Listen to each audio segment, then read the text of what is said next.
Hi, my name is Cameron Yon. I'm originally from Patuxent River, Maryland, and I am Penn State Harrisburg two-time All-American. So ultimately, I wasn't planning on going to college. I was just going to join the military, like follow my dad's footsteps. But he was very tough on me throughout my senior year, and so I figured Penn State because it was like the state above me. So filled out the application here and everything, and to be honest, I thought I was filling out the application to a state college.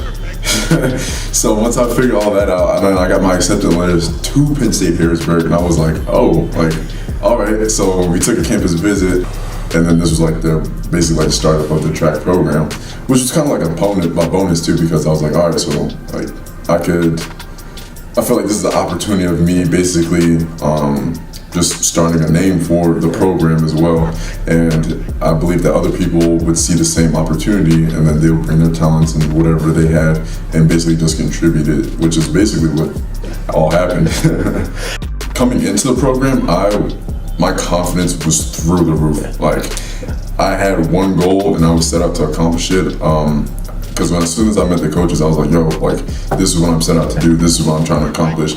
And they were like, all right, like, we see like your ambition, your drive, and like, we're gonna do everything we can. And essentially that's what they did. And I remember specifically, it was one night I was in my dorm and I had gotten like results from previous years of the national championship. I think the throw was like 179 or something like that. And like keeping all this in mind, like I've thrown 179, but with a high school disc. So like going up to college disc, I was like, all right, like that's gonna be a little bit of like a challenge, but I still didn't let that stop me. I practiced as much as I possibly can and just basically try to make it happen. As I was watching one of my previous interviews, it literally just dawned on me. And as you said it again, so in my mind, I was assuming that I was the first All-American within the track program, not the school. So like that, even like me saying that now, like blows my mind, because like I had no idea of like even like potentially setting that standard. So with doing that, I feel like I definitely set out what my goal was to basically bring everything I have and basically just build up from here. I've been accustomed to like not having anything with training wise. You can even like go on my Instagram. I've literally had cut a field. It was just a cut circle of grass, and I was throwing in like running shoes, and I had one disc and one shot, and I was out there every day. And then we were fortunate enough to have people to actually like help us and work with us. And then once they realized like the potential that we had, then they were willing to help that much more.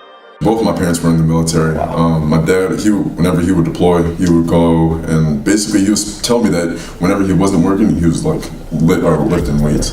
So I would see him whenever he would come back, and I was like, yo, like I'm interested, and I would see him with one of his work friends, and they would work out in the garage, and I would just watch. Because obviously I was too small to actually do anything, but that basically piqued my interest, and over time I started taking weightlifting classes throughout high school, and from that point on, that's when I started picking up track, and I was like, well, obviously these two go hand in hand, so like I can't be good at one of them and not good at the other, so like that's why I decided to like basically morph the two. I can definitely see now how it translates over to it, and then they're also working on not only like the physical aspect but the mental as well, because I am way more calmer, a lot less jittery or nervous or anxious whenever I'm put in these high intense situations. But everything that I do is so analytical that people say that I'm in my own head way too much. But that's the only way that you can like you see him like squat that much weight or like move that much or even throw that far. You have to think deeper into what you're doing and fix those smaller things first. So I'm using like a lot of science and basically trying to hit it from every aspect and figure out how to like get that perfect throw. My father, he's probably like the main driving factor of like why I'm doing what I'm doing today, because he told me that every time I talk to him about this stuff, he always brings it up, but he says that whenever I was in high school and I first like had picked up a disc and I was like, yo, like this is what I really want to do. And I told him that I was like, yo, like I want to be an Olympian, like a discus Olympian. I made it a goal, I write it out, And so like that resonated with him. And whenever I was going through like any tough times, adversity, he would always tell me just like, you told me like you wanted to be a discus Olympian. So like, this is what you're set out to do, and this is what you're gonna do it. So like, no matter like what life throws at you, what obstacles you have to jump over, like I'm gonna make sure that you see this to this point. And then so like with that, it's like I always know that I have somebody always push me 24/7. Like I know I have like support, like you guys and like even my coaches, but like I know that he's not gonna like rest until I get this done. So I feel like that definitely what keeps me going. Squat, your favorite deadlift? Like, what's your favorite like heavy lift that you do? So my favorite heavies are definitely squat. Yeah. For some odd reason, I don't know why I'm good at them, but I just am. And then along with deadlifts, I hate deadlifts. But, Really? Yeah, That's but crazy. my max is like 630.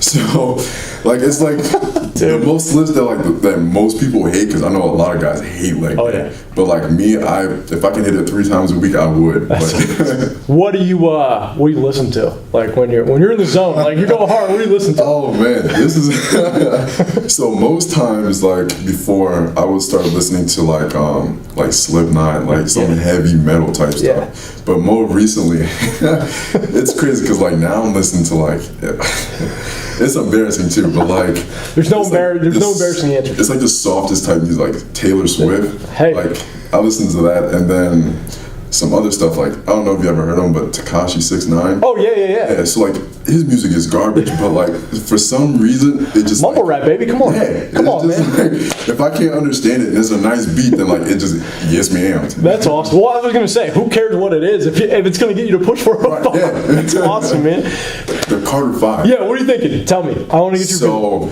a lot of people like literally forgot the Carter 5 and like everything that went on with it, but like I was following him since after the Carter 3. So like with all of it, like I follow his albums, mixtapes, and everything. So like I know everything that happened since then. So there was like a lawsuit with, I don't know if you know it, but the lawsuit with Young Money. Oh, the Trouble Come. Yeah, with him and Birdman. Like I heard when they, I was like, what's happening? Yeah. So like basically like the only reason because Birdman still had the rights to the album, and he spent Wayne's profits off the album before he even like was able to sell it. The music that he dropped, because I was there for when he basically released it and told when he was going to release it. When he ever released that message, he basically like his thing was like he was giving more than himself. So like I was like, all right, like he's gonna go back to the old Wayne a little bit, and then but he did a complete 360 because like the old Wayne, he's like spitting like fire bars, like he's just like coming at people. Yeah. But he had a couple of songs that were like that. Yeah. But for the most part, I feel like he was like just more in tune with basically like his family. Yeah. Because a lot of it, because if you listen to it, actually like some of the meanings of actual song, because I know he has his mom on there. Yeah. He also had Tenacious, or however you say his name. Yeah. He was on there. Yeah. And he was basically like explaining everything he tried to explain to his mom, because like she wasn't there for everything. Yeah. So for him to sit there and take this album that we've been waiting so patiently long for, and basically just like explain all this stuff to us, like that's a gift in its own. They're dead. Like when people say like, oh, like my parents are my number one fan, like they come out to some of my games, like they literally drive like 6 hours for meet.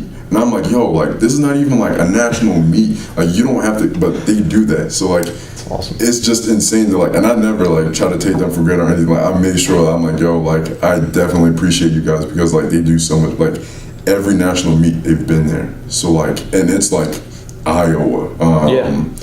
I think the last Iowa, Ohio, and Wisconsin.